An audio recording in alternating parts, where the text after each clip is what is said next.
Bonjour à toutes et à tous, bienvenue sur Tremplin TV. On se retrouve encore une fois avec Emmanuel Ducluseau. Bonjour Emmanuel. Bonjour Patrick. Emmanuel, c'est notre expert en prise de parole en public et aujourd'hui, il va nous parler de stratégie de prise de parole en public. Alors, ok, mais pourquoi avoir une stratégie? Alors, on a une stratégie pour piloter notre entreprise.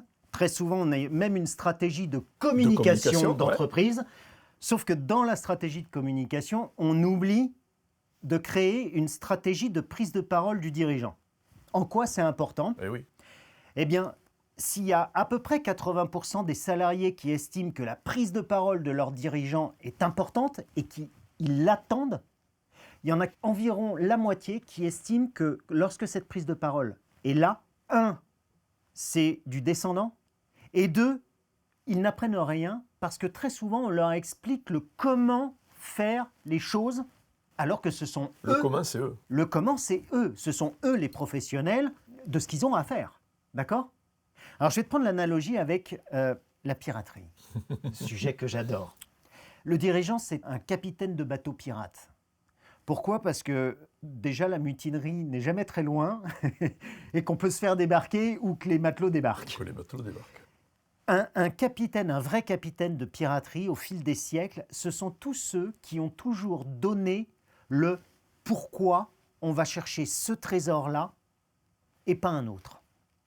Mais ils se sont très peu attardés au fait au comment on y va. Ce qui les intéresse, c'est pourquoi c'est celui-ci. Et le côté galvanisant pour les matelots, c'est ce trésor-là, c'est parce que c'est celui qui va nous permettre de relever un défi ou qui va nous apporter le plus. Eh oui. Eh bien, pour un dirigeant d'entreprise, sa prise de parole doit principalement être axée et régulièrement rappelée sur pourquoi on fait les choses et moins sur le comment. Le comment, il peut bien évidemment parfois aiguiller, mais il doit surtout apprendre à écouter. Parce que les collaborateurs, très souvent, le comment, ils le font au quotidien. Alors on peut réorienter ce comment, mais le principal, c'est de donner la direction du pourquoi. Et dès que le chef d'entreprise parle du comment on y va, il les perd. Oui, parce qu'il y a une frustration du salarié. Le salarié, il est en train de se dire, attends, il va m'expliquer comment je dois faire tourner la machine et comment je fais, comment je fais mon boulot tous les jours. Ouais. Non, si on a embauché ces personnes-là, c'est parce qu'elles ont des compétences, un savoir-faire qu'on n'a pas nous, parce que ce n'est pas notre rôle en tant que dirigeant.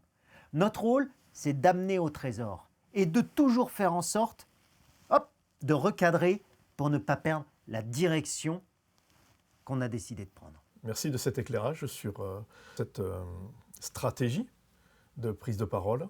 J'espère que ça vous a appris des choses et que ça vous permettra, dans vos sociétés, de pouvoir créer cette stratégie de prise de parole. À bientôt, au revoir.